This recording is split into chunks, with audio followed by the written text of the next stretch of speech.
Welcome back to the show. We are live and in I'm color. Big Matt Stafford. Well, if you're Matt Stafford, It's all right. you're in the Cancun today. So It's all right. let's get to it. First and foremost, obviously, thank you guys for the support that you guys have been giving the show over the past 2 weeks. It's been awesome. The TikTok's been jumping, the YouTube's been jumping with comments, the videos literally like spiking from one day to the next as far as views go. Uh, Mm-hmm. it's been awesome. So thank you guys for the support. Definitely getting more content out there. And yeah, don't forget to like, subscribe, and comment. Push this channel out to however many people you can. We're just trying to grow this thing and have fun doing it. So Sure. it all comes down to this game, February 8th, 2026, One day before my 6:30 birthday. p.m. One day before Brendan's birthday. Definitely gonna get a pod out on Brendan's birthday pod. So Oh yeah. All right, bet. yeah, man. It's gonna be awesome. The season has flown by. Like it felt like we just yesterday it was September 4th and the Eagles were playing the Cowboys on Thursday Night Football. Like now it's Super Bowl. It's gonna be Super Bowl Sunday in 2 weeks. So awesome though. Two games that were kind of polar opposites, if I'm not, you know what I mean? Kind of like what it was polar opposites yesterday. We're gonna start with the AFC Championship game. Patriots defeat the Broncos 10-7. Really a bad game offensively from both sides, which you kind of could have expected from the Broncos side with Jared Stidham, even though like he actually had a good first quarter. And then Sean Payton, we're gonna get to Sean Payton because I truly do think Sean Payton is the one that lost him this game. I think he didn't put Jared Stidham in the best position to succeed, and I think he played it overly conservative. And when he needed to be conservative and take points, he decides to be aggressive on fourth down in a game where your defense is pretty much going to win you the game. You decide to go for it on 4th and 4 and draw up a rollout on 4th and 4 with Jared Stidham. I mean, I just didn't get that play call. From what you saw, you tell me, you tell me, not, you don't have to get into really stats wise, but like what did you think was the difference in the ball game as to why the Patriots won? Honestly, it was just Bo Nick stopped playing. You think that's what it really what it It, came it down to? just came down to that. I mean, Trevor Honestly, made it dude, mid. bro, He's been mid the whole playoffs, by the way. I was we're, talking to we're Jared about gonna this. get into that. We're gonna get into that for sure. I, Yep. I was talking to Jared about this. The Mhm. only two playoff games he played all year was against the Bills. Yeah. That was the Yeah. only playoff team. And Yeah. then Baltimore at the time was, in the hunt. Yeah. It was right at the end of the season, but everything else was horrible, and he looked bad against both of them. I mean, not bad. He didn't play particularly well So I have against. I have his stats in the last three playoff games, Mhm, and he has gone up against three top five defenses. He's going to go up mhm. against another top five defense in the Super Bowl. Yeah. Because the Seattle defense, the Seattle defense, we're going to get into that game. The Rams are the only team that can make Seattle look like that. The Rams are literally the only team that can put Yeah. up against Seattle's defense. They match up really, really well. They're both high Yep. powered. Especially offense and defense. Yeah. Right. So against the Chargers, 17 for 29, 268 yards with a 58.6 completion percentage. What we got? I got it right here. Sorry, I just lost it. All right, so 58.6 completion percentage, one touchdown, one interception, and a fumble. If I'm not mistaken, that's what it was. 5 sacks and a quarterback rating of 86.6 and a QBR of 68. That was the Chargers game. And Justin Herbert played like trash in that game as well. He had no offensive line. So first playoff game, I was like, you know what? It's his first playoff game. Good defense. Let him get the jitters out of Good there. defense. Mhm. Chargers defense was in the top 10. They were in the top 10. I All right. think, if I'm not mistaken, they were the number 5 defense. And then if I'm not mistaken, I did see that stat. But then you go on to the Houston, which was the number 1 defense, Mhm. but their offense was one of the worst in the NFL as well, with no Nico Collins, by the way. And CJ Stroud had 4 interceptions. He was 16 of 27 for 179 yards, 59.3% completion percentage, 3 touchdowns, 1 pick, and 2 fumbles, 5 more sacks, a rating of 100, which is better, but a QBR of 20 in that game. See, and passer rating is always confusing Doesn't to make, me. it's very confusing because that's a very like above average passer rating with a and just like a putrid QBR. Like, I don't know why those don't correlate a little bit more. I agree. I get the quarterback rating takes into account the whole thing. Like, so you're running, you lose stuff for sacks, you lose stuff for the fumbles. Yeah. But then the pass rating is strictly, I guess, passing just when you actually throw the ball. Throw the football, yeah. I guess he was efficient at throwing the ball, but I don't get how those are not a little bit more correlated. I don't know, but I don't know how efficient he was because he had 11 incompletions and he was a 59.3% completion. But we don't know how many of those are throwaways because I don't think throwaways weigh as much. No, stuff like that. Okay, yeah, I don't know. I got to figure out how rating in QBR works, but I know QBR is the stat that a lot of people look at as far as like overall performance. Yeah, that encompasses the whole part of the game. I mean, you lose for sacks, you lose for. You gain for your rush yards, and it's like a different. It kind of right. 20.8 in that game, that's horrendous. That's putrid. And then against another, I think the number 3 defense, he goes 10 of 21, 86 yards passing, a 47 completion percentage, 47%, no touchdowns, no interceptions. 5 more sacks. So he's been sacked 15 times in the playoffs. A rating of 58, which doesn't make sense because his QBR is 62. So, I mean, it kind of makes sense because he did extend drives with his legs in this game. He had a few runs of like 15 plus yards that extended drives. So kudos to him with extending drives. And obviously you're kind of discrediting the defense because in a sense of like, how do you not account for his legs when you're not worried about the passing? Like, I don't understand that. So, Drake May. I will give him a pass on this one. In this, because of the weather? The weather was atrocious. The weather was atrocious, right? It was. Everywhere. Right. And if you want to say about weather, you got to take into an account last week's game against Houston. The weather was horrendous. However, when a quarterback gives you 4 picks, you got to do something more than what you did with 4 interceptions.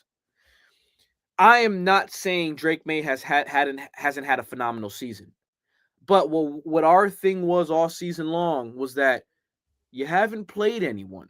Yeah. You haven't played, and the 3 quarterbacks you have gone up against was Justin Herbert, who playoff history wise is bad, and the Chargers just aren't better than the Patriots as a team. And then CJ Stroud and Jared Stidham. That's like, you're playing great defenses, yes, but you're not doing much against those defenses to begin with.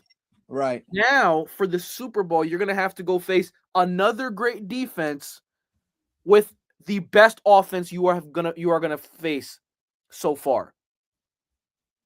What's your kind of thing on like? I kind of warned you. Sam Darnold had a really good shot at this, and I never disagreed with you. You said that you don't think that Sam Darnold can do it. 3 games. No.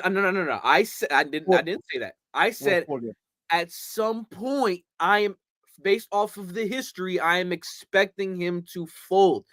Up until this point, he has proved me wrong. Sam Darnold was phenomenal yesterday. Yeah. Like, lights out, phenomenal. Like, he was throwing some dimes out there yesterday. Yeah. He played phenomenal. In the game against San Francisco, he didn't have to do too much. Like, like he just didn't. The defense set him up, like we always talk about. The defense kind of won him that game. Yeah. Cool. He did, and I'm not discrediting him for that because he did what he was supposed to do.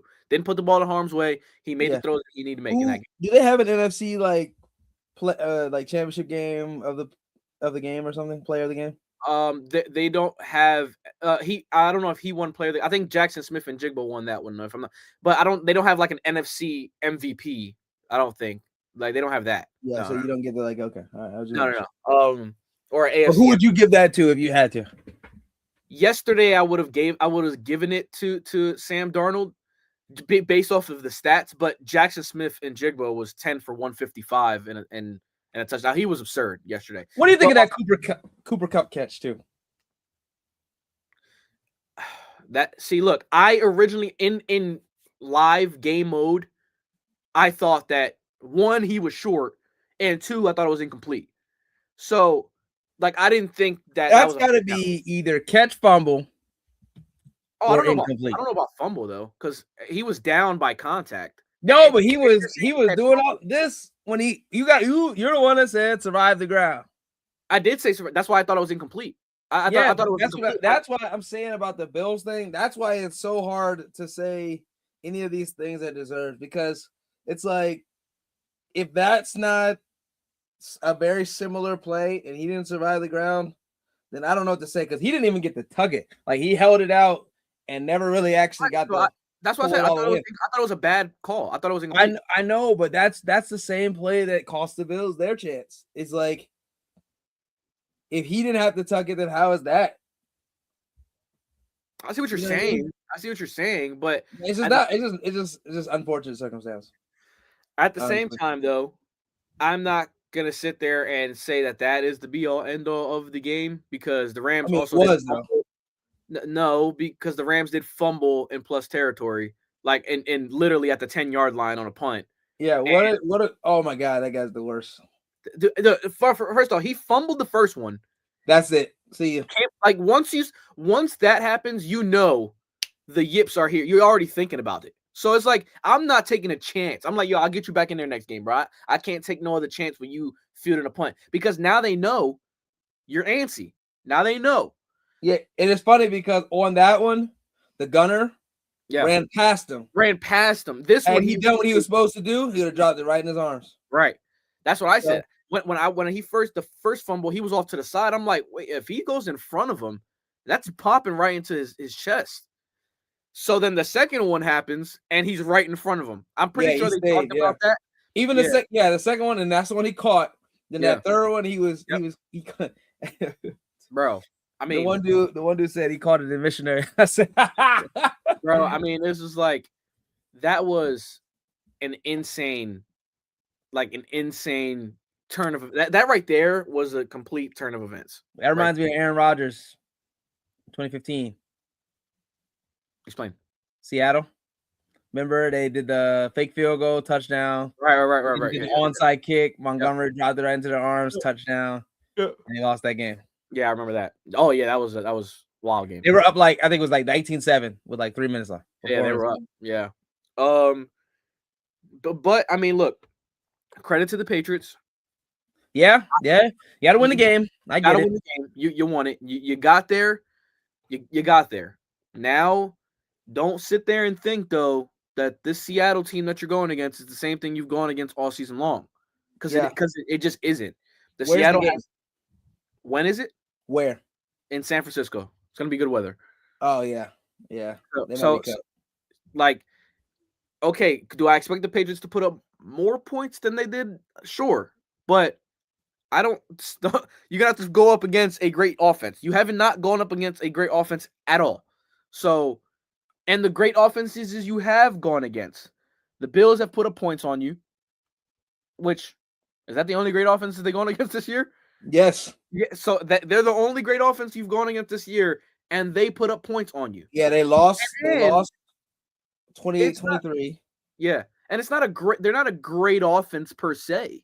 They're just the best one you've gone against. Because the Bills, they win the 35-31? The Bills came back down 21-0 and won that one. That was the second game. So they won 28-23. They won the first game 28-23. Yeah. Okay, yeah. But mind you, the Bills also came back in that game and made it close. So now you're facing an offense, yes, led by Sam Darnold, and a lot of people are like, can he do it? But he is playing with a lot of confidence right now. A lot. And in a system that is spectacular for him. Yeah, Kenneth Walker to make sure he doesn't make it mess up. Yeah. Kenneth Walker runs the football. He's a great running back. And then you got Jackson Smith-Njigba, who I guarantee you Clint Kubiak is not going to let him be on an island one-on-one with Christian Gonzalez all game. So they're going to scheme him open, and it's going to be up to Sam Darnold to just make the throws necessary. The thing is with this game, what I see, and I'll get your thoughts on this, that this game, like, you are now facing the best overall team you have faced all year long. from top to bottom, and it's going to be in the Super Bowl. I don't like that for the New England Patriots. I don't, because you have not been battle tested by a team that is complete from top to bottom. You have faced good defenses with very bad offenses, or you faced a good offense but not a great defense. And like, you have not faced a team that is complete. That's just what it is. Now, I'm not saying the Patriots can't win this game, because the Patriots defense isn't bad by any chance, but I'm just saying they have not been tested by a great offense yet. They just haven't. What do you think? It's hard when your best test is in the championship game, because I don't really have anything to bounce the idea of them winning it off of. You know what I mean? So you're also another top defense, and I know they're not going to win this with 10, and they're in San Fran. So it's not going to be like a bad weather game where you can be like, oh, well, you didn't play well because the weather was bad. Yeah. You know what I mean? So it's like, we're going to really have this, like, Drake May really going to have to, like, play. And I, no offense to him, he's definitely second in MVP for me. But I feel like this whole year it's kind of been like that, where he hasn't really had to make like tight window stuff and do all that stuff. He's been playing the Miami Dolphins and the Browns and the Bengals and the, you know, people of that nature. Yeah, it's like I don't know if you're tested. Like, I don't know if you could do it. Like, for example, like I think the Super Bowl was the NFC Championship game. That's a good. Yeah. I'm saying whoever won that. I said the same thing. mean, you talked about it before the playoffs started. I'll say whoever comes out of NFC to me is winning the Super Bowl, because I think any of those NFC teams were better than the AFC teams. I just did. Like, I think Denver was the only one that could really hang on, only because they had a good enough defense. But obviously, not without Bo Nix. Right. No. Yeah, I meant before. That's the only team. Right. Maybe the Bills, but literally the only reason I would even consider the Bills is because Josh Allen. Like, that's the only reason I would even think about them. Their defense is not fantastic. Their offense is not crazy, but they have Josh Allen. You have a chance. So, but me and you talked about it. Me and you talked about it. I believe that the NFC was the winner. I think when you look at all these NFC teams, Seattle would be the number 1 seed in the AFC. Like, compared to level of difficulty, the NFC was 100% better. And no offense might be the worst unit on the field for both teams in the Super Bowl. Their offensive tackles have been awful, and the edges on Seattle. Dude, I'm right with you. Thanks. Yeah, it's gonna be tough. Right, I think like the protection for New England has been horrendous. Yeah, like, look, 5 sacks. You just said 10 sacks, and that's in a snow game. In 3 games. That's like everybody's frozen. The ground's not great for like getting good traction. Traction and start, and you still can't stop them. Oh yeah, it's a wrap. I agree. It's wrap. They're gonna have their hand in the dirt, and they're gonna be on his back. Thanks for the comment, Jared. And yes, Seattle's defense is not one to play with, and their DBs are spectacular. With Eman Ward, Tariq Woolen, like they're good. So you cannot, mind you, you don't like Stephon Diggs he's good still. He's a good receiver still, but for sure. I don't think he is that Buffalo threat that he was. Keyshawn, you're right. The threat of the offense, but Keyshawn, like Seattle, the Rams. See, that's what I'm saying. Don't take what the Rams did to Seattle and think that that's what you're going to do. Seattle Rams are the only team to me that can do that to Seattle. Right. Like they're the only team that has done it to Seattle. Like, you know what I'm saying? Like, right. Well, Brock Purdy did it. No, not the first game, bro. That remember when they played each other that one for the number 1 seed. Brock Purdy did nothing against that defense. No, but the first game, I thought Seattle was that Mac Jones? Was that Mac Jones? Oh, that was Mac Jones. You're right. But Mac Jones hung up some points on him. But you're going to give up points. I'm not going to sit here and say that they're going to be perfect every game. Right, but I'm saying in totality from what I've seen, not many offenses can do that against that defense. Yeah. And let alone when pretty much if you are going to win, if New England is going to win, they're going to need to score. They're just going to need to score. I think they're going to need to score at least 20 in this game to win, at least, and hope your defense can turn the ball over a couple times. And my question has always been, go ahead. Yeah, no, go ahead. What would the keys be for New England to actually win? Like, are they gonna have to throw it on them? Are they gonna have to run it on them? Because it seems like their best offensive player outside of Drake May is Stephon Diggs. So are you gonna throw it? But then I feel like if I'm the I'm Seattle, I'm Seattle. I just want bracketing that. over them. Yeah, and I'm gonna make these tight ends and the second receiver beat me. And I feel like that's where it's gonna be hard because he's gonna be making second and third reads all game. Against an And offensive with line that with hasn't held up. right with a defensive line hunting. Yeah. I don't know. I think the keys for me, and I just saw the stat before we came on. Very strange to me. Travion Henderson only played 4 snaps yesterday, and he's their most explosive player on offense, like running the football. I don't know why he didn't play, especially in a snow game. I don't understand why he didn't play more. So they're gonna need to figure that out. I think he needs to definitely get more snaps in the Super Bowl. I think the keys for New England, they're going to need to try to keep this at a low-scoring game. They're Yeah, going to that's need to try to run the football effectively, keep Seattle's offense off the field, have long 8 to 10 play drives every single drive. Because if they try to make this a shootout, I don't think they're going to be able to shoot out Seattle. That's how oh I see yeah. it. They're definitely not out shooting them for sure. I agree with that So, 1000%. and like I said, I think New England's offense, based off what we've seen so far in the playoffs, the last 3 games against great defenses, mind you, it's not like you're going up there against playing against Chicago's defense or the Rams defense that you can definitely score on. This is against Seattle's defense, who only against the Rams and an outlier game against San Francisco and Mac Jones got really kind of put up points against. So that's how I see it. You know what I mean? And I think the other game was week 4 against Tampa when Baker was cooking, and yeah, obviously the Ibuka, Mike Evans, Chris Godwin, like they had weapons. New England doesn't have that. You know what I'm saying? So I think this is Seattle should be the favorite in this game. Now, I'm not saying New England can't win this game. That is not what I'm saying. I don't think it's going to be a blowout by any means. But the way they're going to need to try to win this game, you can't do it by playing how you just played in the AFC Championship game. Yeah, and And they're gonna have to against, be perfect. Let's just keep it real. They're gonna have to be perfect. then I they're think going to this have is perfect. Seattle's game to lose. Okay. I don't think this is New England's game to that. Yeah, this is not New England's game to win. This is Seattle's game to lose. The only way they win this game is if Seattle loses it, and it's gonna come from Sam Darnold. Like, Yeah. because I mean, it's stacked against them. They have a Mhm. better defense than yours. They have a better offense than yours. And they're coming into the game playing really well, and you're coming into the game playing really bad. You put out some really bad tape, Mhm. you know what I mean? And they're gonna, look at it. They got 2 weeks to prepare, so they're gonna look at what you've been doing wrong, what you've been doing right, and they're gonna try to take away the things you're doing wrong and keep making you do the things take away the things you're Yeah. doing right and keep making you do the things you were doing wrong. Yeah. Right. So I don't know. It's gonna be tough. Yeah. But Drake May is a good quarterback. So I mean, he might be able to overcome it, but I just think that this is Seattle's game to lose. Yeah, and Seattle's given up. I mean, Seattle has scored 72 points in 2 playoff games. Like 72. Like they Yeah. scored 41 against the 49ers and then 31 yesterday. Last night, yeah. So, and yeah, obviously the 49ers and Rams defense aren't world beaters, but your defense is a little bit better than theirs.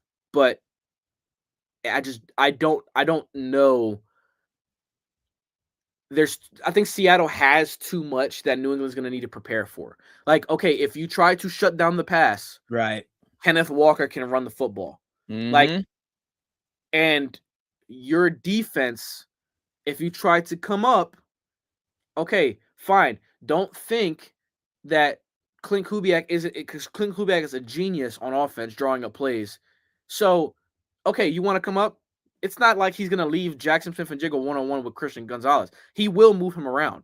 So Mm-hmm. you're not gonna get those one-on-one matchups with your number one corner against your number one receiver. The way it's gonna have to happen is play man coverage. Christian Gonzalez is gonna have to follow JSN the Yep. entire game. Okay, fine. You take him away and bracket him. You still have tight ends that can catch the football. Mm-hmm. You still have Rashid Shaheed, who is the deep threat. Okay, take him away. Take Christian Gonzalez away. Rashid Shaheed can take the top off the defense if you're playing man coverage. He just did it yesterday when the Rams try to play man coverage on him. So it's like there's too much they have to worry about, in my opinion. Mm-hmm. I have Seattle winning this game 31-20. I do. Like, I have 31. That's a good score. Yeah, and I don't even know if they get 20. To be honest with you, it'd be like a late 20. My boy said this. My boy said the same thing. He was like, I can't see New England right now scoring 20. It's gonna be a late 20, like fourth quarter down. They're down 28-10. And they get a couple scores in prevent, but I just don't see them. A couple scores in prevent. I don't see them the way they've been playing. How much you think Seattle scores? I think it is up to them how much they score. It's just all they gotta do is hold on to the ball, like no turnovers, and you're good. Which, do they even have a turnover in the playoffs yet? Probably not. I don't think they do. You scoring 72 points, you probably.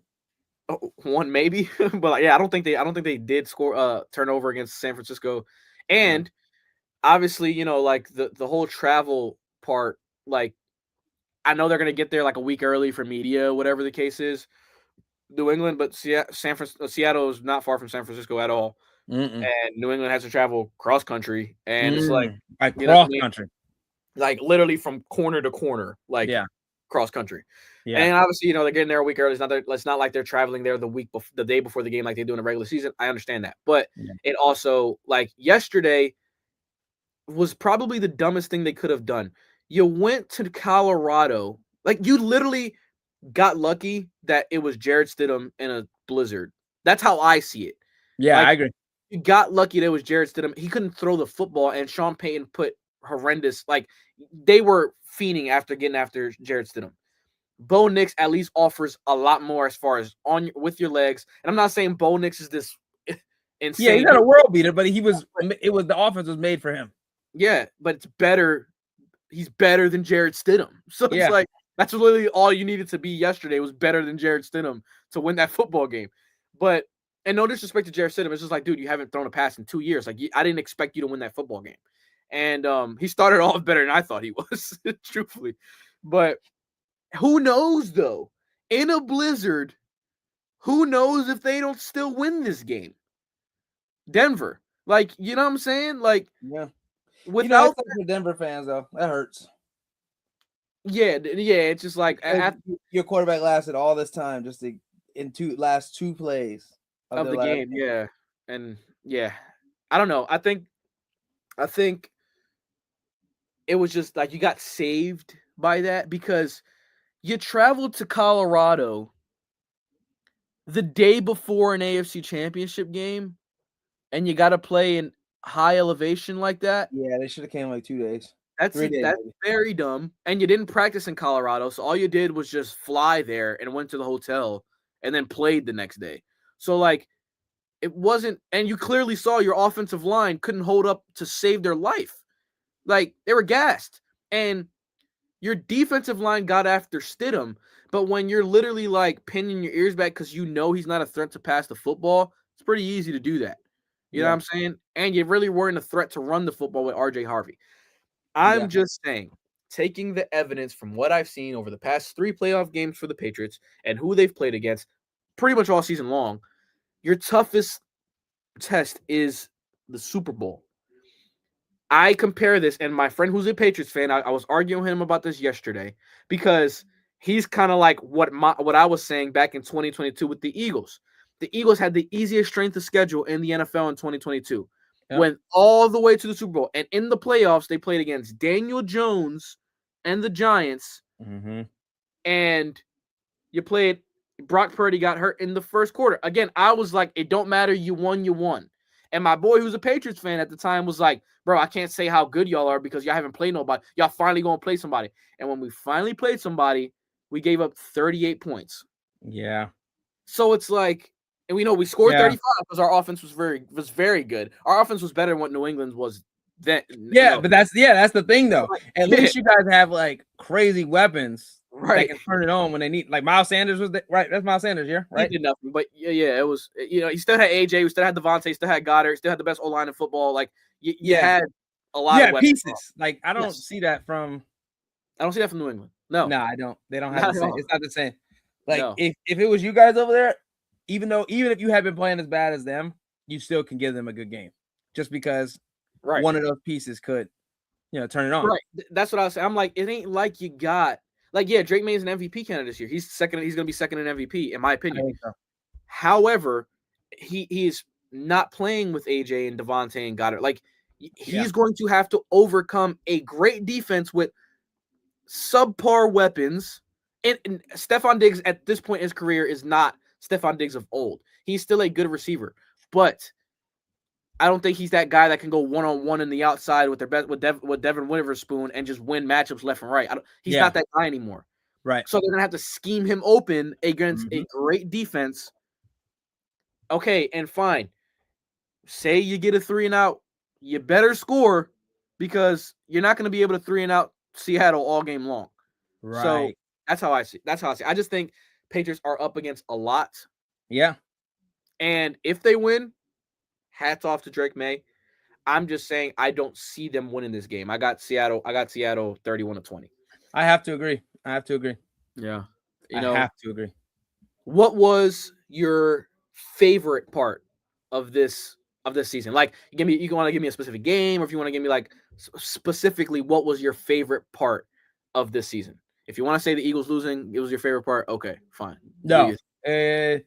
Honestly, my favorite part was the variety. There was so much going on. Mm-hmm. The Jaguar, what's his name? Trevor Lawrence. Trevor Lawrence crazy for the last 5-6 weeks. The fact that like Seattle, San Fran, and the Rams had a chance at first place in not only in the division but in the whole NFC for the entire season. It came down to the last 2 games, and they were just flip-flopping and flopping back and forth.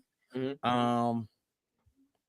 The Panthers and the Bucks situation where the Falcons mess around and beat the Rams, but since the Panthers in, which they almost took out the Rams. Yeah. So would that game have changed if it was Tampa Bay? If you talking Tampa Bay, it would have just been Tampa Bay instead of Panthers, right? Yeah, they would have played the Rams. Nothing else would have changed. Yeah, they would have played the Rams. Yeah. Okay, so it almost like they almost sealed their fate the week before, losing to the Falcons. This season was insane. Now, clearly, I think the NFC was the best. Yes, I think it was pretty clear. Definitely, there were some powerhouses in the NFC for sure. Right, and so, but it was just fun. And then we get a first round matchup of like San Fran and Eagles, which I was telling you before was like, dude, like you get rid of one of the juggernauts like immediately. With one of the juggernauts, and then they got tronched by the next team. Yeah, the next week they got smoked. Yeah. It's just like, dude, like there was so much week to week, like it was just fun. And then okay, go ahead. Yeah, okay. So as far as the NFC, to me, I think the NFC was great to watch this year. Yeah. There was a thing yesterday I was seeing on Twitter that everybody was like, I don't care what y'all say. Not having Mahomes and Lamar and Josh and Joe in the playoffs sucks. And because like they are in the nutshell what people consider the top 4 quarterbacks in the NFC. Well, not according to CJ Stroud. They call them they call them the Big 4. That's what they're called. So it's like, okay, I get Joe hasn't been healthy and his team hasn't made the playoffs since 2022. And okay, fine. But like Lamar's there every single year. Josh is essentially there every single year. And Mahomes has been there at least to the AFC Championship game for the last 8 years. I liked not seeing new faces in there. But the way these games played out in the AFC, I was like, that's what I'm saying. It's like I would have rather seen somebody try to knock off Kansas City. I would have rather seen, you know what I mean, like another AFC Championship game between Kansas City and Buffalo to see if Josh can do it yet again. Like I said, I like Drake May and I like what the Patriots, because nobody expected the Patriots to be there this year. You could keep New England in there, keep Denver in there, like keep those teams in there. But like, okay, you got the Texans in there with a great defense, but I ain't trying to see that offense with no Nico Collins, and like I ain't trying to see that. You know what I mean? Like the Chargers were never really that good. You know what I mean? Like I didn't like the AFC to me was very bland. It was just like whatever. The NFC to me, it was like, all right, Caleb Williams, You know what I mean? Darnold was wilding. Matthew Stafford's going to win the MVP. The Eagles are the defending champs, so somebody wants to knock them out. Then San Francisco did that with basically a hospital out there. And then, like Green Bay sneaking in and almost beating Chicago, losing that lead. Like, it was crazy. Dude, that was the best game of the playoffs, by the way. You think that one was? What game was better? Oh, maybe I guess you can go Chicago Rams and the Rams last week was crazy. But the way they came back, bro, it was looking bleak at halftime. I was like, oh, like they're gonna get blown out. This is crazy. And I actually sat there and watched it because I was like, well, they're probably gonna go real conservative, aren't they? I was telling you, I'm like, sure did. They're gonna lose this, bro. I'm telling you. That was crazy. That was like the Super Bowl with Brady. You're 28 Falcons, yeah. Oh yeah. Went conservative. It was like I was having a good day till y'all reminded me, bro. I'm sorry, Jared. It's not about that. It was just like I picked the Packers to win that game. I think I did too. No, maybe I had Chicago. No, I don't think you. I think you had Chicago. I think I had Chicago too. But I was picking the Packers because me as an Eagles fan, I was hoping Packers won. That way we could get a home game. But we didn't even win anyway. So it's like it doesn't even matter. You know what I mean? But yeah, I was picking the Packers to win because I just thought the Packers were better than Chicago. I just thought they were. But Chicago was just a cardiac team that they wouldn't start playing to the second half anyway. So it was like, you know what I mean? Yeah. I don't know. What do you think of Chicago, Seattle? Would that have been a better game? I think both games. I think both games are going to be kind of similar. Truthfully, you think Seattle will still win? Yeah, I think Seattle's going to still win. Okay. I think I picked Chicago to go to the Super Bowl. Like after that, I did pick Chicago to go to the Super Bowl, but it was but I was more saying because of like I trust Ben Johnson a little bit more. I trusted him a little bit more, but it was just like I don't know. I like him. Yeah, I think it was going to be the first half of that Packers game. I was like, dude, are you going to go for every fourth down? Like, yeah, every fourth down and just like, yeah, I don't know. I think Seattle would have still. Our defense collapsed once Cooper had to. That is true. I forgot about that. Yeah. That hurt. Yeah, because you already didn't have an elite pass rusher in Micah, and then you lose your best linebacker. So it's like, all right, like what do we got? You know what I mean? And then your secondary to me was a secondary depending on the pass rush. I don't think your secondary was like elite by itself. Right, you know what I mean? right. I like McKinney. Not like you have Jair Alexander back there still, and nothing like that. Prime Jair, right? You know what I mean? Like he was tough back in the day. You know? Saying back in the day, haha, Clinton. Craziest name ever, bro. Bro, that was that 2015 team, bro. Like, remember that? That 20. I thought they were going to the Super Bowl. I thought they were going. They would have if it wasn't for Montgomery. I was so mad, bro. I was watching that game, bro. You know me. The Eagles weren't good at the time. I'm rooting for Aaron Rodgers all the way. So I'm like, bro, when I'm watching that game, I'm like, bro, they up 19-7 with 3 minutes. I was so excited, bro. And then they did the deep ball. I'm like, come on, bro. Like, game. You're not gonna follow him to the end zone, bro. I was like, bro, what are we? It's crazy. Are you talking about the fake kick? Field goal. Yeah, that's what lost them the game, bro. Yeah. Forget about everything else. Bro. They don't get that fake field goal. Because I was like, why are they kicking it down 19? And it would be 19-10. They still. We already knew what was happening. I already knew what was happening. That's why I didn't understand why they was even falling for that. And then I know Seattle was like, oh, sure, they really. It was like, oh, they crashing. 7 route. Yeah, but like, that was crazy. I think it was an offensive lineman that caught it too, right? Yeah, bro. I'm just like, what are we even doing? Like a tight end or nothing? I didn't, bro. Yeah. So I'm like, and then onside kick, dude just goes like this. Never played baseball. Oh my god! I'm like, come on, dude. What are we doing? And then hey, he got banished to Siberia, bro. I never heard from Montgomery again. I think he went to Baltimore, and then he was gone. And he was good. He was a good running back, bro. But they said he was lazy and stuff like that and all that kind of stuff. He had all the, but yeah. And then Russ definitely should have been on the hands team. Yeah, and then Russ deep ball. I was like, that was a perfect pass too. I saw that. I was like, bro, this is crazy. Hey, he was tough, bro. He was tough. And then they should have won the Super Bowl. They should have won the Super Bowl had you not been dumb and give Marshawn Lynch. Imagine this Super Bowl comes down to that again. That'd be crazy. And they lost the same way. Imagine they just try to put it in Sam Darnold's hand. He throws a pick to Christian Gonzalez at the goal line. Bro, this Seattle was just forever cursed. If that happens, it's scripted. Hey, listen, but think about the resume of Russell Wilson. If he has that one more Super Bowl, he's a Hall of. Oh, you talking about? He's a Hall of Famer now. You think so? I think he's gonna get in. I think he's gonna. Man, he is like playing himself out of it though. What? I think he should have just retired already. Just like keep the resume you had, because what you've been doing since you went to Denver has just been like, bro, don't just stop. You're damaging yourself. Like, just stop. That's what I'm saying. But yeah, I mean, like, because the rumor, I mean, not the rumor, but the talk was, he only could play with that certain team. Mm-hmm. And then you leave that certain team and you play like this, and it's like, he's kind of proving them right. Maybe they weren't lying. Yeah, maybe you really can't play without that certain team. So I don't know, but I just think you don't think he is? You don't think he is? What?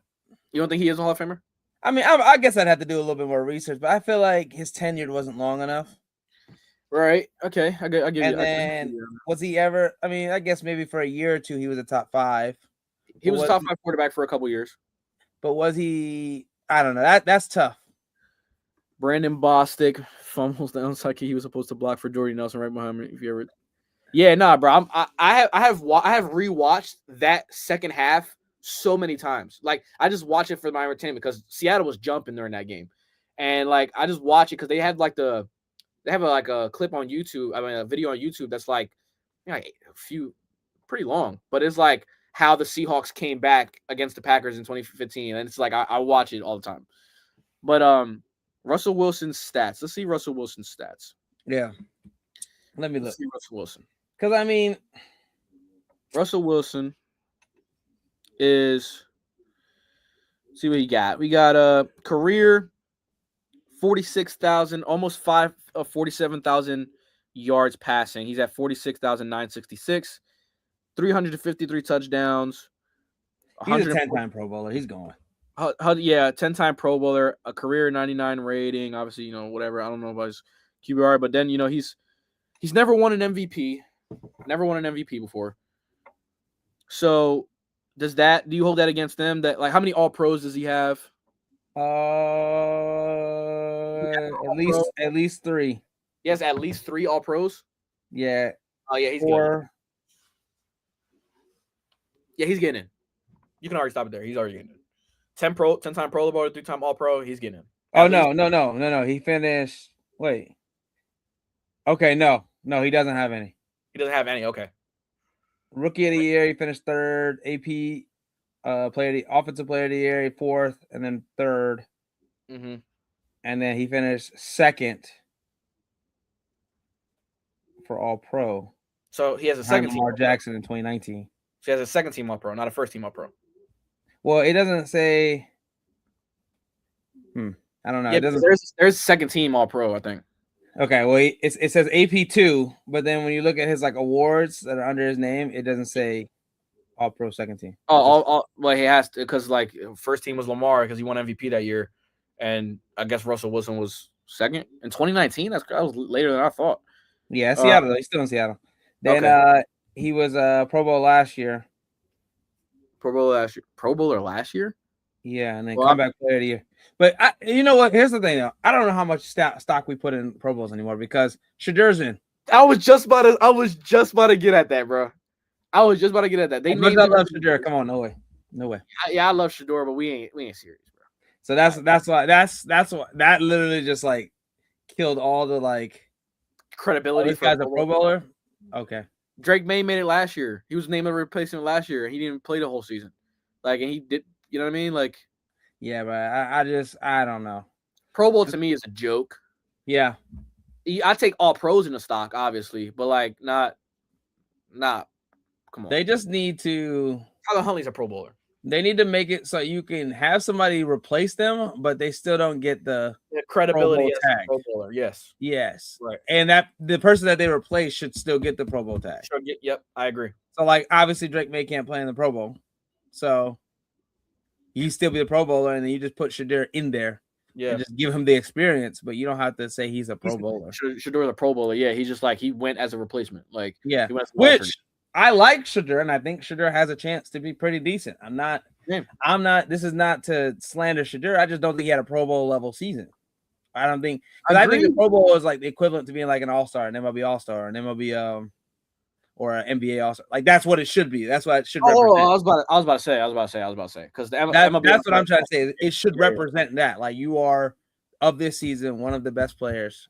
Yes, that played this season. Do you think the All-Star game now the NBA All-Star game to me is a little bit more of a popularity contest. The MLB though, do you think it's starting to become that? Because there was a very, very big discourse last year that Jacob Mizorowski made it after only having 5 starts and Christopher Sanchez didn't. And people caught out, like, there's no way that Mizorowski should be getting there. Now, what do you think on that? Like, Paul Skeens also started it his first year, and he had just got called up 2 months prior. And I think baseball is very good at giving people the product they want to see. That's what I'm trying to get at. Yes. Like Mizorowski is cool. Like he's cool. He throws 100, cutter, nasty stuff. Mm-hmm. Is he an all-star caliber pitcher? Probably. Yeah. But the problem is that it came at the cost of Christopher Sanchez, which is he was an actual like all league. He was a Cy Young candidate. Right. So that's the problem. Yes. And it's kind of the same deal with the Pro Bowl here. It's like the fringe players, you can be really good and not be popular, if that makes sense. Like Christopher Sanchez, like you just said, you could be really good and not be popular. But like for example, like LaMelo Ball finished he finished first last year by 100, like by almost a million votes for All-Star game last year. Like he's nowhere near the best player in the league. Right. But he finished by almost a million more votes. It's just some of it is popularity. And he didn't make the All-Star team, by the way. Crazy. So like it's like it's just like I don't know, man. I mean, I don't know how much stock I put into Pro Bowls is basically what I'm getting at. Yeah, I agree too. You know what I think? 10 out of 14 years though, that is pretty. Russ is getting in. He's gonna get in, and he's got a Super Bowl, and it's like, all right, like 1 to 2. It's like, all right, he's like the Rudy Gobert of like the NFL. That's a great comparison. It's a great comparison, and like you know how I feel about Rudy already. Right. You know how I feel about. It's like he's got to be in, but it's like, dang, bro, do you really need to be next to like Roger Staubach? You be compared now with like Dan Marino and like Peyton and Brady. Yeah, like, that's what I was trying to tell you. No, I've been saying it, and that was my argument with Rudy. I'm like, it's not like I don't like it. Like I don't like the standards to be because what we argued about was that like you were saying guys are getting in based off the standards. I'm telling you they shouldn't get in. Like you was telling me like Kyle Lowry's getting in. I'm like he's not a Hall of Famer. Kyle Lowry is not a Hall of Famer, and I'm saying like the standards are way too low. Like everybody gets in. Rudy Gobert to me does not deserve to be in the same conversation with Shaq and like Bill, like Kareem and like all these all-time centers. Yeah, but he's one of the best defensive centers ever. He's got more defensive player of the years than Hakeem. I know. The all-time to me, that's a joke because there's guys that like, to me that's a joke though because it's like Rudy Gobert. Anytime I see him on the floor, he's getting baked. So it's like what are we doing? I'm talking in terms of blocks. Is that what it is? Yeah, he gets a lot of blocks. He gets a lot of rebounds. Oh, cool. All right. Like that doesn't. I don't know, bro. I don't know. That to me is like. I know, but that's Russell Wilson to me. It's like, yeah, bro. Like you're good. Like don't get it wrong. Like, I'm not saying he's trash or he was buns. Yeah. But are you Peyton Manning? Are you Brady? Are you Brady next to Mahomes? Like you. I don't know if I agree with that. Yeah, I don't either. It's like but to me, there are consensus. Like, obviously, they're gonna get into the Hall of Fame. Like, obviously, Mahomes and Brady and like Rodgers. Those are like you're not even discussing those. Lamar, Josh. Yep. Then there come guys that are like fringe guys that like people were coming. Stafford's gonna be there. Like Phillip Rivers should get in. He has to. He has to. He was you know what? I looked at his numbers. He was actually raw as heck. He just didn't get the credit because he played with. That was probably the best quarterback era. Yep. In terms of like each team had a really good. Bro, they were quarterbacking back then. And I sent this thing to my boys yesterday. I was like, bro, we used to watch dogs sling the rock around. Bro, like, think about it. Phillip Rivers, you got Peyton, you got Brady, you got Carson Palmer, you got Russell Wilson's playing, you got Aaron Rodgers, Matt Ryan won an MVP. Matt Ryan won an MVP in the middle. Drew Brees, Ben Roethlisberger. Oh my God, Big Ben, bro. Yes, bro. They used to see dogs. Andrew Luck at what the peak that he had. Andrew Luck was insane. He would have been fantastic by now. Andrew Luck was insane, bro. Yeah, I wish he got to play with this line. I wish, because he would have been protected. That was the only thing. He just couldn't stay healthy. Yeah. I mean, then you got like Cam Newton. You got, we just had even our like the fringe, the middle of the pack guys were still really good and still could win an MVP. Now it's just like, all right, like, Cam Newton, huh? Stop hating on Cam Newton. You saw my face. I'm just not, bro. I'm not. Even though he lost a broken neck, hey Manning. Bro, he lost a 50-year-old. He couldn't even do this. He couldn't throw the ball 10 air yards. Hey, bro was like this, turn. Manning was just like. I ain't never seen a quarterback with the with the linebacker. Bro, that's who he lost to, bro. Dude looked like the one dude from Monsters Inc. when he had the sock on him and had to put the thing on his neck. Bro, no, bro, that's 23-19. Bro, no, bro. Yeah, but no, definitely that was the best. The early 2000s to the like 2015, 2016, 2017, like that was like the best era of quarterbacking. Like, I'm gonna be honest with you, that's the best era of sports. Let's argue that. Go ahead. 2000 to 2016. Maybe in basketball you can go back to like 90. I'd go 90 to like 20. What about baseball? 2015, 2016. What about baseball? Baseball, I mean, that's like the Yankees run. That's Barry Bonds is in there. Yes. You got Albert Pujols, Miguel Cabrera. Like, those are. I get you. I can agree with that there. Because and you can even go back to the 90s because now we get the Guardians dynasty, which they didn't win anything, but they're from 1995 to 2015. Let's just say even 16. If you want to throw 16 when the Guardians lost to the Cubs, insane. Well, I guess the Indians at the time lost to the Cubs. I'll throw that in there. Was that the best World Series you ever seen? Or was this one the best World Series you ever seen? Dang, that's a good question. I think it's between those two. Because the Dodgers-Astros World Series was awesome too. But that only went 6 games though. Huh? They didn't only go 6 or 7? I think they won 7, bro. Did they go 7? I thought they won it in Houston. No, they won it in LA. How could they do that? They won it in LA. But yeah, but no, I'm gonna go with this one. Not because my Dodgers won and the Guardians lost.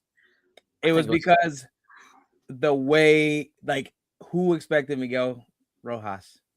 No, nobody, bro. Nobody. And you come in the next inning and 2 outs, every hope is lost. Will Smith bomb. Mind you. Then the way they won that. Yes. They come in, Vlad hits a double. Yes. With a chance to like, tie. oh shoot, like they're about to do it. And they get 3 outs without them scoring. After a leadoff double. And then, think about it. Go back to game 6. How that game turned out. That double play was insane. They would have won the game there. They would have won the World Series there. Toronto's up 3-2.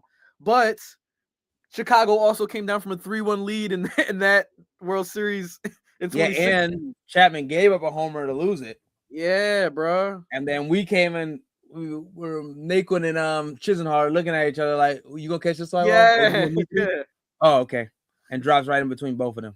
And Ben Zobrist was the another random MVP. Ben Zobrist. the most. Come on, bro. The most Raised legend. And look, here's the thing. And look, I want to say this in case Vince Overs ever sees this. You were good. But are you like World Series MVP good? No. Especially with a team on with that Schwarber team? and Anthony Rizzo and Chris Bryant and Chapman and Jake Arrieta Dexter on your Fowler team. Like, you're like the 8th best player on the team. Avi Baez was on the team. I didn't even think about him. Yeah. Bro, first off, that was the year that Javi Baez was like, because I've been watching Javi Baez since he came up into the league. Obviously, him being Puerto Rican, whatever. I was like, yo, we got another one. Like, his MLB debut, he has 5 strikeouts and it hits a home run to win the game. And he went 1 for 6 with 5 strikeouts and a homer. And then, like 2016, that's when the world was kind of introduced to Javi Baez. Insane defensive plays against the Giants in the NLCS. I agree with this past World Series was amazing. Roll out the clutch homer and throw out at home, bro. That was another one. He threw out. You didn't. That would won the game. Yeah, that would won the game. Like, think about Connor Falefa would do a relay throw to get it, bro. Yeah, there were some things in crazy. With the 18-inning game when Will Klein came in and threw 6 innings and we never even heard of him. And Freddie, it's a walk-off again. Like what, bro? That world. But they're close though. They're close. And the coolest thing was it all happened in my backyard. So it was hard for me to pick the other one. It was literally down the street, bro. There was traffic and everything. We're supposed to win that. How far are you from the stadium? How far are you from the stadium? 15 minutes. Oh, really? If that just depends. If that. It just depends on dope. Yeah, how it is. Yeah, but it was also crazy because the Cubs had 108 years of not winning a World Series. That's another thing, yeah. You know what I mean? And the Dodgers were going back. Came back. That's pretty cool. We've seen some history in our day, haven't we? Yeah, that's crazy, right? Honestly, and some things that I think generations after this will never see. But I also think they're gonna see something that we've never seen. Like Con Knipple is gonna be the 3-point leader of all time. You think he's gonna beat Steph? Yeah, he's gonna cook Steph. He's gonna cook Steph. Why? Steph's gonna be like 5th by the time we die. Well, why? Steph's at 4,000 threes. It's like 4,400, something like that. Anthony Edwards is like at 1,200, 1,500 already, like almost there. And then Con Knipple is the fastest player to make it like a couple hundred, like 500, 600. So it's like, or no, maybe not 500, 600, maybe like, I think it's like 1,000. No, not 1,000, like 200 or 300. But he's the fastest player to do it and the youngest. So like, it's gonna get scary. Like that record is gone. Because remember, Steph Curry didn't really start shooting threes until like and being famous for it, like 2014. Right, and he was in the league since when? Yeah, and then 2015 is when he started shooting like 9 threes a game. Like he was always a great percentage shooter, but he was only shooting like 5. Then he started shooting like 10, 11, 12, 13, and now it's like, okay, this is the volume, but these guys are going to be starting doing that younger, so they only have to shoot like 7 or 8, make 3 a game, and they're going to hawk him down. The only record I think we won't see broken in our lifetime is LeBron's scoring record. I don't think we're going to see that broken because that's a lot of points. That's a lot of points. I don't think anybody's going to play that long for that good. Like, well, it's not even playing. Well, it is playing that good too, but it's like averaging 25 or more is already tough, and then you're going to ask people to do it like, 20, 25 years. Yeah. So it's like, it's tough. I mean, like Luka has more points, rebounds, and assists than LeBron did at his age, but Luka's not nearly as durable or in shape as LeBron was at that age. So it's like, all right. I'm gonna pull up pro sports. But to our point, though, I think the best era of sports was 90 for basketball. It was 90 to 2000, like 15, 16. I got a list right here. I got a list. Okay. I'm gonna give you, and I agree with you, by the way. I'm gonna give you the top all-time records, and you tell me if they're gonna be broken or not. For what sport? For all 3 major sports. Okay. All right. Cool. NFL, most career passing yards, Tom Brady, 89,214. I think the only Where's one that Mahomes will. at?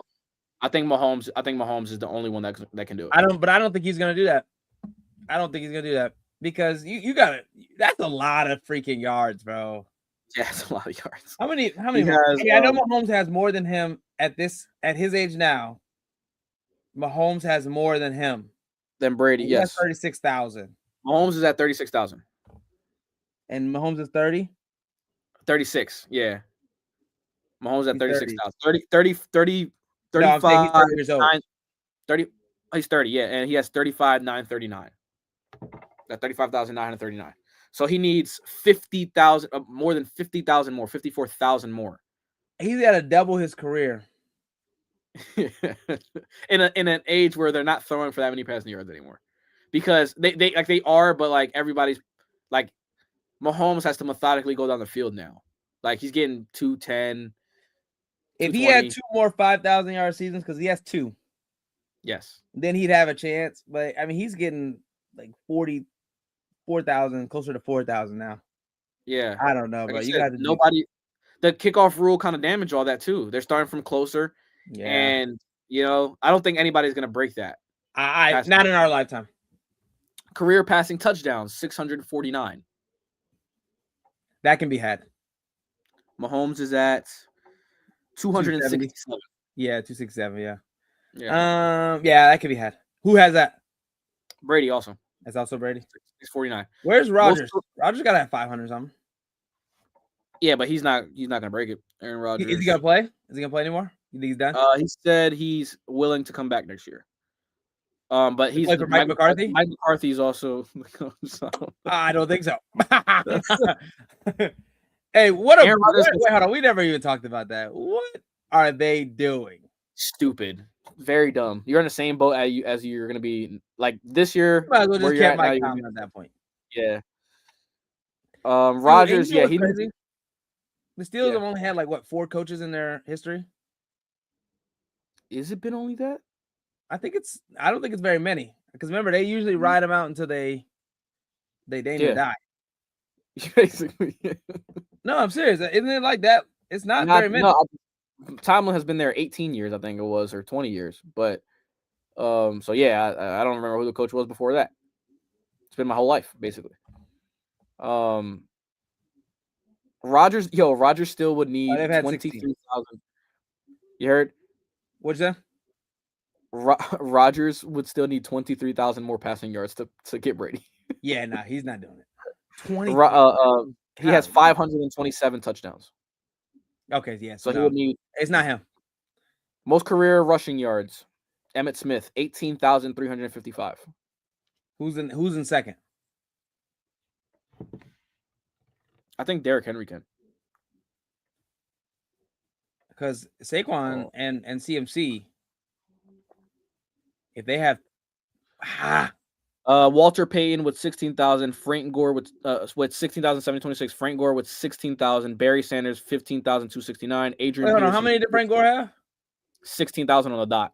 And how many did Barry had 15,516? Who was the second place person? Second place is Walter Payton with 16,726. Oh, 700. Okay. I was about to say, if I was Frank Gore, I would have suited up one more time. The next current running back is Derrick Henry. He's 10th with 13,000. So he's about 3 seasons away. He needs 4 or 5 more seasons. How old is he? He's older. Yeah, he's got to be 32, 33? No? Yes. No, maybe 32. Not that old. He's 32. Yeah, I don't know if he's a running back. I don't know if you could do. I don't know if you could take the wear and tear of 3 or 4 more 1,000-yard seasons. Facts. Most career touchdowns. Nobody's touching that, by the way. 1,800, no. No, most career touchdowns by our position player Jerry Rice, 208. Yeah, no, thank you. Nobody's touching that. Nah. Most career Super Bowl wins. Oh, Brady 7. Of course not. You don't think anybody's touching 7? No. Maybe not ever. You said ever? Not ever. That might be forever. You got to think what winning 8 Super Bowls will be like. Like your team has to be there every year. You have to not take money. Yeah. because like that's really what did it for them. Yeah, he taking He pay could have cuts. took about a house and home, but he was paid like a mid quarterback. Yeah, he was always so in the middle of the pack in terms of pay, 25 million, 22 million, where you got Drew Brees making 41. Like, you know what I mean? Like, so you got to have a quarterback that's willing to not make money and be that good, and have a good team around him all the time. All the time. For one like of the greatest coaches of all time too. Yeah, it's not happening. For going on to the MLB, most career hits obviously ain't being touched, 4,256. Who did that? That's not being touched. Pete Rose. Yeah, no. That's not. I don't career home runs. I told you, I don't know if anybody will make it 3,000. Career home runs 762. Now I think Judge can get to six something, but I don't know about 7. 7 is crazy. Do you think anybody else will get to 7? Where's Judge? Do you think anybody else will get to 7? Where's Judge? I'll tell you right now. Judge has career. He has 368 homers. Heck no, he ain't going there. He gonna have to double it. And how old is he? He's got to be like 33, 34. Yeah. Yeah, heck no. Aaron Judge is. I think he's going into his 34th season. Age 34 season. Yeah. Heck no. Yeah, no, absolutely not. He's gonna be 34, like literally when the season starts. So no, absolutely not. No, no one's making it 700. You don't think anybody else is getting to 700? Anybody else? I mean, how can they? I don't know. I mean, just saying, like, I don't know. How can you? I don't even know if you can. With the way they how are those guys getting to 700 back then? Like, because they were starting at like 19. And they don't load manage. They were playing 156, 152, 159 games a year. Like, you're not about to be sitting out for a week because your left big toe is and then just be like, yeah, bro, I'm good. No, bro. Even Juan Soto has the best chance of doing everything. And he only had 200. Yeah, and he's also at 244 homers. Juan Soto. That is kind of good, actually, though. At 244? Yeah, because he's only 27. Yeah, I don't think Juan Soto. He might make it to 7. I don't think Juan Soto's gonna 7. I don't think he's gonna get to 7, but he could. It is set up for him because all he has to do is hit 28 homers. Okay, so let's say he hit on average 28 homers for 10 years. So 28 times 10, that's 280. So he'll be at 520. Yeah, for the next 10, he'd be 36. He ain't getting a 7. Heck no. That's a lot of homers, bro. He'll practically average. Like, he can have one year where he goes 40, and he can have one year where he goes 26. Like, you know what I'm saying? But he can play to average 35. I think he can get to 40 years old and get to 600, but not. I think 600. Yeah, 600 is a good idea. 7. No, absolutely not. Because 600 is probably good. 700 is a lot of homers, bro. That's a lot, and he's almost at 8. Barry Bonds at 762. Like, nobody's breaking that. Yeah, nah. Most career RBIs, Hank Aaron, 2,200. Nah, nobody's touching that. These guys don't drive runs like that. Most career wins, Cy Young, 511. Who's second? If I'm not mistaken, is that Steve Carlton? Most career. So wait, Cy Young has 511 wins. Cy Young has 511. Yeah, nobody's touching that. Because you got to remember, Cy Young was throwing starting 70 games a year. That's crazy. The next active pitcher is 300. Lord mercy, bro. They're not even at 300. The next active pitcher that I'm looking at is Justin Verlander at 266. Oh yeah, nah, no, don't even. No, you don't got to look at nothing else. They need like new. They need like new rules. I mean, new new milestones. Like the record book over. Yeah. For baseball, none of these are getting broken at all. But ever. Most strikeouts. Nolan Ryan, 5,714. Man, dudes go crazy over 3,000. 3,000 strikeouts. Kershaw just got to 3,000 this year. Yeah, and he's like 30. He's like 40. Yeah. And he played No. a whole career. He really didn't have too many injury issues, and he just got to 3,000, and No. he had to like drag himself there. Like, most Gold Gloves. Well, I don't know why they got 11? Andrew Jones here. It's Willie Mays, which is 11. 11, yeah. Nah, You think it's anybody over. can do that? You don't think anybody can do that? Does a platinum glove count for you? Isn't it? Yeah, you also get the Gold Glove too.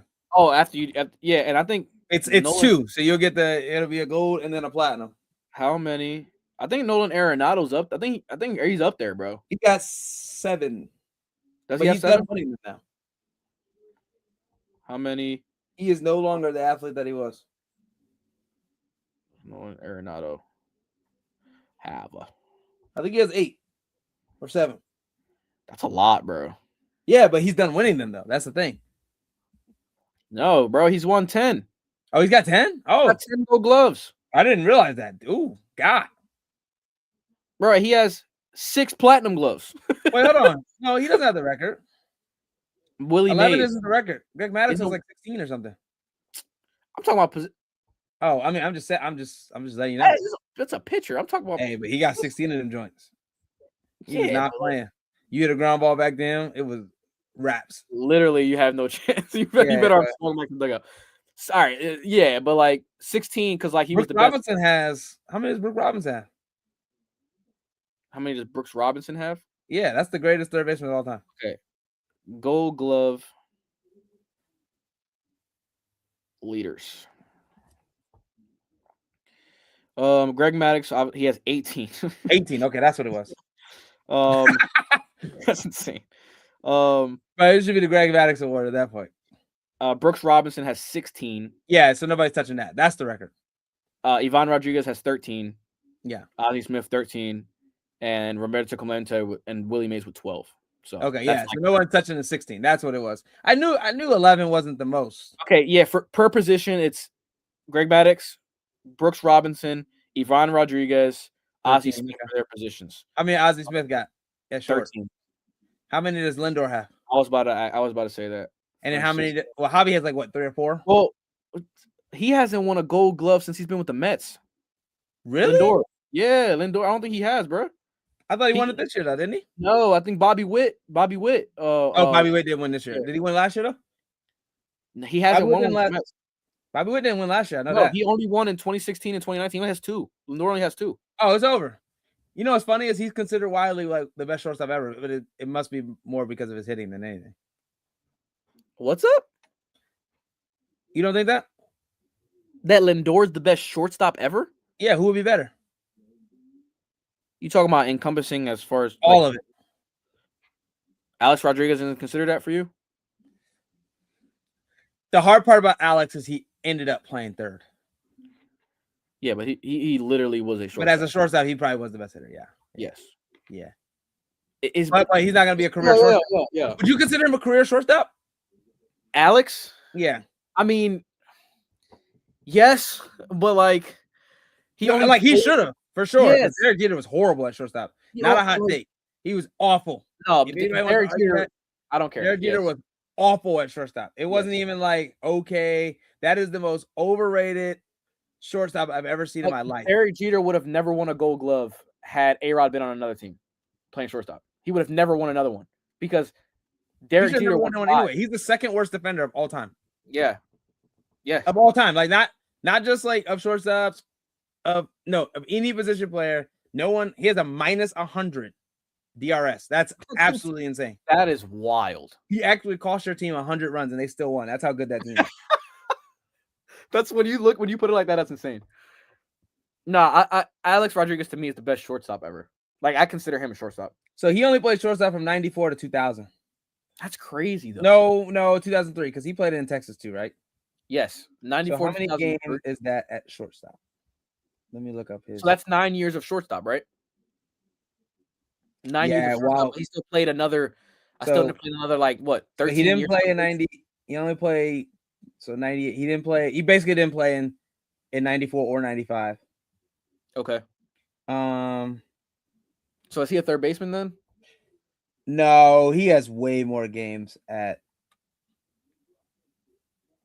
What, at third?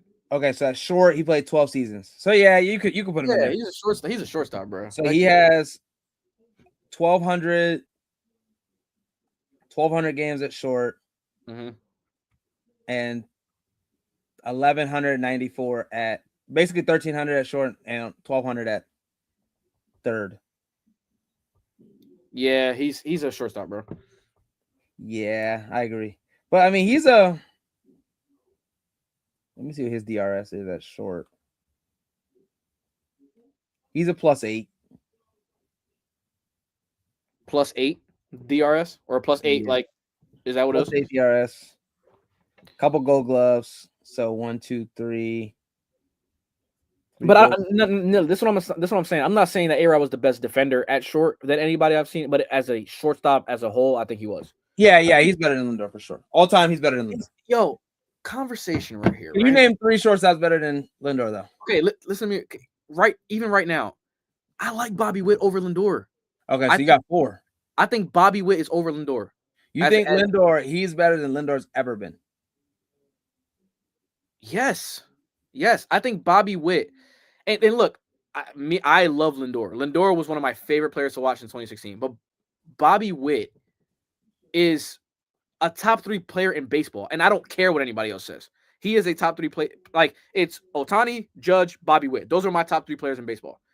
And Bobby Witt, to me, is the best all-around shortstop. What is his DRS for his career so far? I'm gonna look right now. Let's compare the numbers. I'll get Lindor, you get Witt. Okay. Because you know what? I don't hate it, though. I don't hate that statement. He's already got 279 homers, too, by the way. Yeah, 279. Lindor. Oh, okay. Yeah, I was about to say Bobby just started like yesterday. So he's going to get to that 400, 500 range. Okay, so what are we looking at first? Okay, so what career average 273 for Lindor. Career average, Bobby Witt, career. Let's go on Baseball Reference. Oh, right. You know what though? I don't hate it, and I actually kind of like it. Lindor strikes out a lot. That's not good. That's not good for this argument. Let's take a look. Hit up enough home runs to make up for it. Career batting average, Bobby Witt 295. So yeah, he's better than him. Because I don't even want to go for the rest of it. Because 8-7, he's at 120 OPS plus for his career. Highest is 132. I think Bobby would have 150 in there. OPS plus career, he's 133. And does he have a 150? He has a 174. Yeah, so yeah, no, he's better than him. Because that would be peak, he's better. And then longevity, he's also been better. What about his defense? His defense, all right, so Lindor is a plus 51. Plus 51. Where do I see the defense at? So you go to standard, go down, standard fielding. Standard fielding. And then it's DRS, and then you follow it all the way down. Got it. Cool. So Lindor's a 51 in his 11 years of short. DRS. So let's say RDS, RDRS. Oh, okay. All right. Yeah. He is geez. Total, man, Bobby's a little bit worse than I thought. The thing is, though, but how does that? So RDRS is he's 6'10". It's cumulative. So Bobby struggled early on, but he's gotten better every single year, though. Okay, so he was a minus at some point. He's been a minus, like he's a minus for his career right now, but he was a minus 18 his rookie year. Jesus. A minus 4. Sorry, this is that was minor leagues. Minus 4 for in the bigs, minus 5 in 23, a plus 2 in 24, and a plus 3 last year. So he's improving. He's improving. So Lindor at his best was a plus 10. Okay. He has a plus 10, a plus 9, a plus 8, a plus 7. But Bobby's fielding percentage. He only had 3 minuses. 2022, he was a minus 3. 25, he was a minus 1. Bobby's fielding percentage is 975.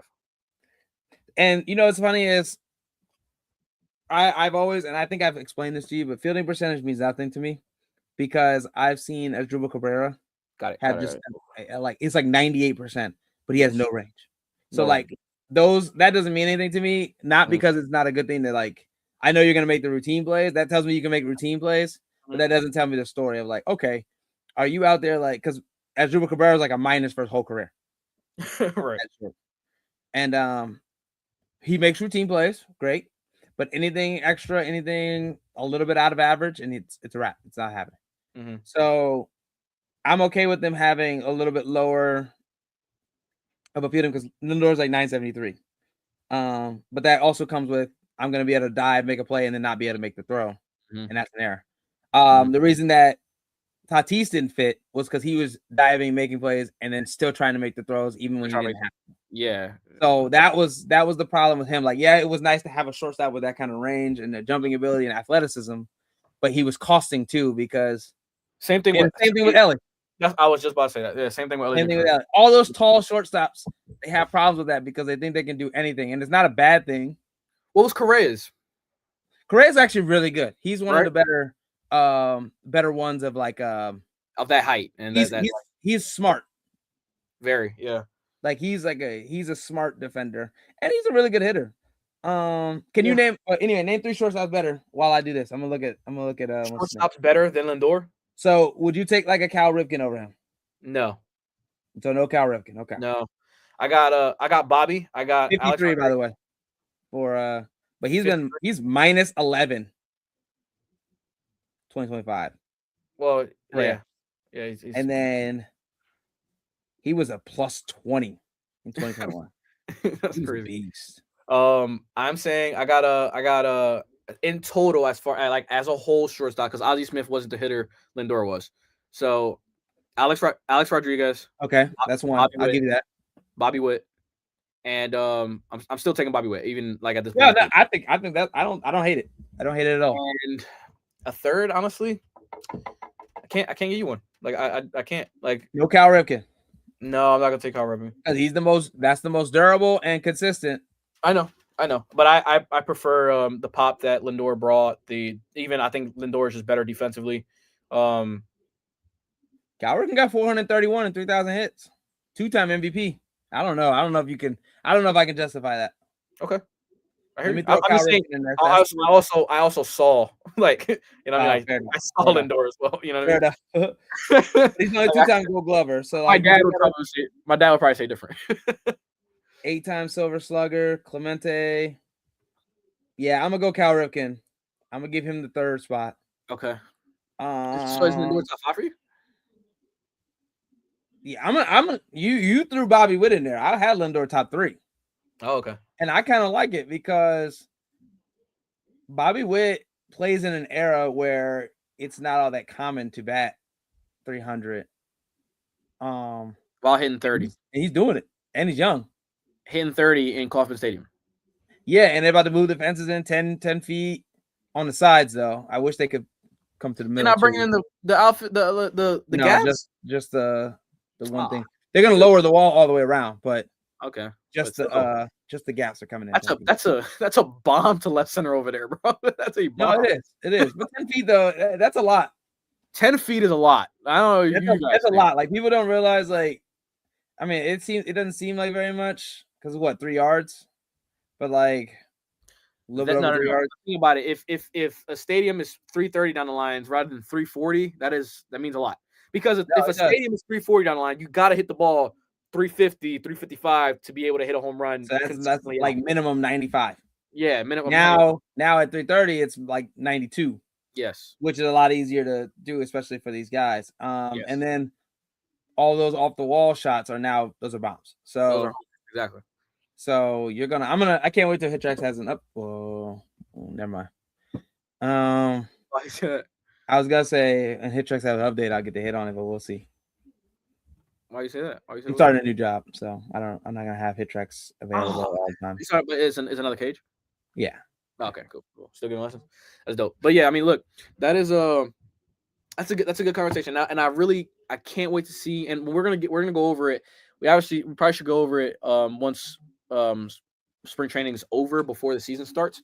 Yeah, because obviously I don't want to see guys get hurt or whatever, and whatever. But we're gonna make our MVP picks, and I got Bobby firmly in the discussion to win an MVP this year. I can't be mad at you. It's just hard to beat that guy in New York, and it's hard to beat that guy in LA. So like they are going to be the top two.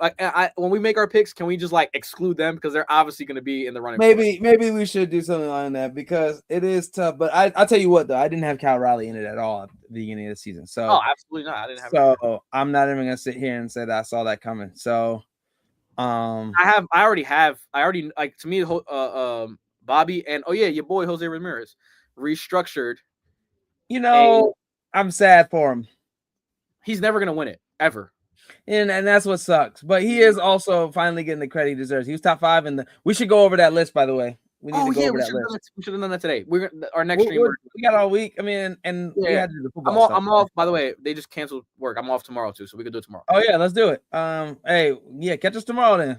Yeah, we're gonna be on the stream tomorrow. Yeah, the top 100 for the MLB, which a list that we're gonna go over it.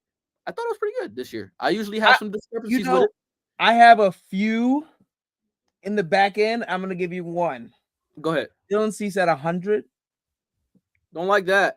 I didn't like that. Don't like that because I thought he was really close to winning a Cy Young this year. Number one. Oh yeah, is it only regular season?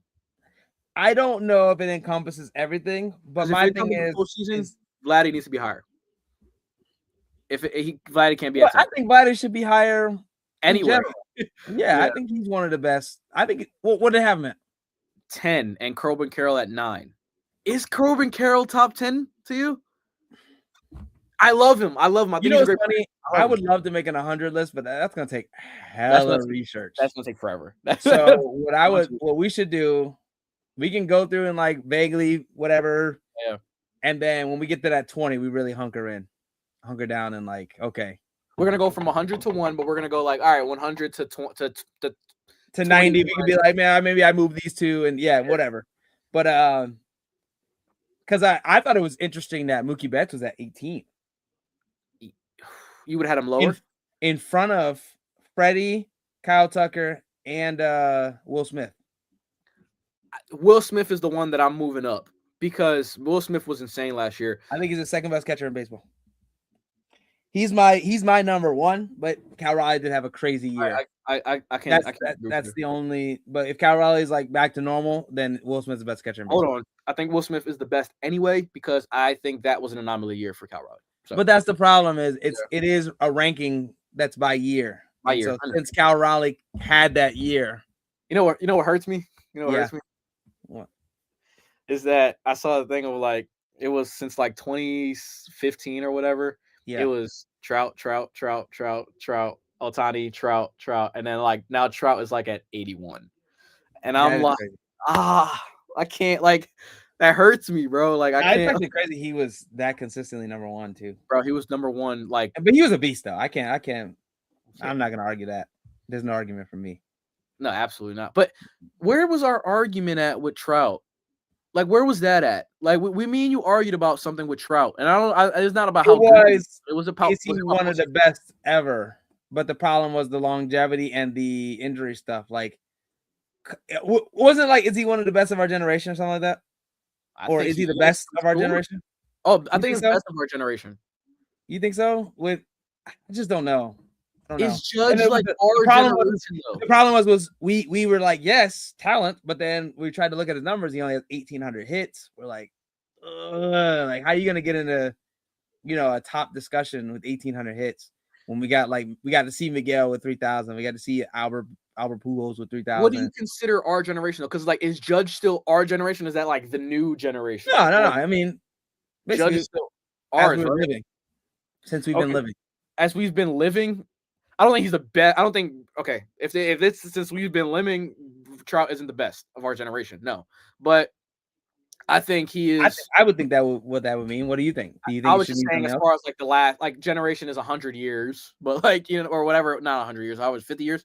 So it's like now generation is just like when you were born.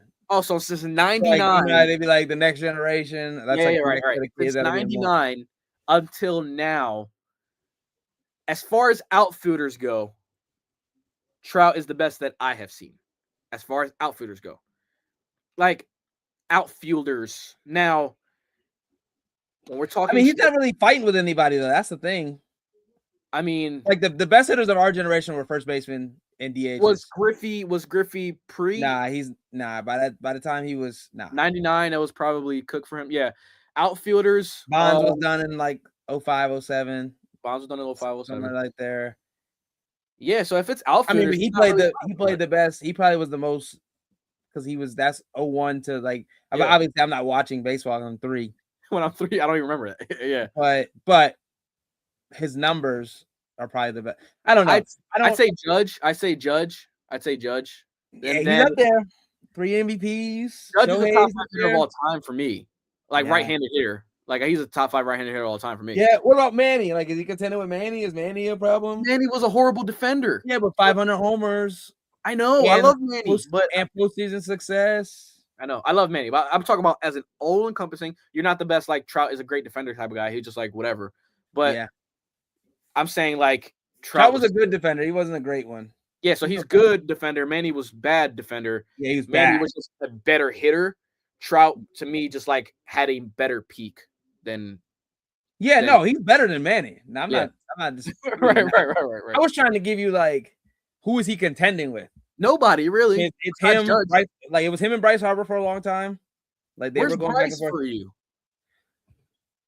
Where does he rank? Bryce is hard, and I'll tell you why. Okay, we can finish up with this. One, the walking. Okay, that's good, but like, it also cost him some of his consistency. So like 1 year he'll bat 315, like in 2015? Mm-hmm.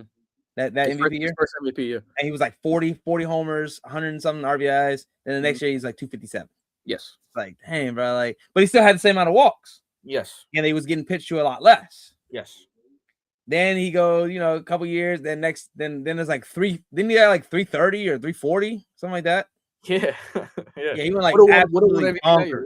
Yeah. And then next year, like 270.